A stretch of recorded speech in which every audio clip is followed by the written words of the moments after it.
د لوړپوړي پلاوي ناسته چې البته دا یې څلورمه ناسته ده نن او سبا ترسره کیږي.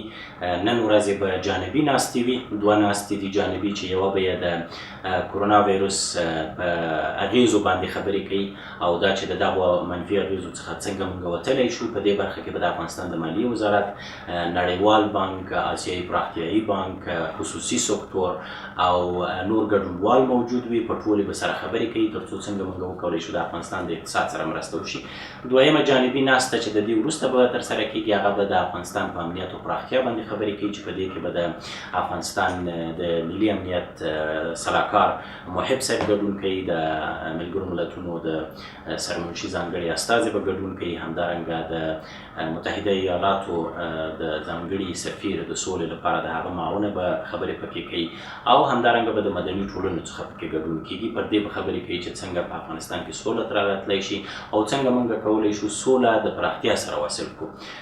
بیا بل سبا یا د سې شنبې په ورځ اصلي غونډه ده چې هغه غونډې مشري به یې درې هیوادونه افغانستان، فنلند او د نړیوال سازمان یا ملل متحد کوي چې نمایندګي دلته یونما کوي. اصلي وینا به جلالتمآب رئیس جمهور کوي چې د افغانستان د حکومت هغه ختمه شي او برنامې به پکې تشریح کیږي. بیا به په مشره ډول باندې د افغانستان د سولې او پراختیا چوکاټ دوهم سند وړاندې کیږي چې د 15 کلونو لپاره به د افغانستان د سولې، پراختیا، اقتصادي او ترانزیتي او نورو ټولو چارو موارد پکې تشریح کیږي.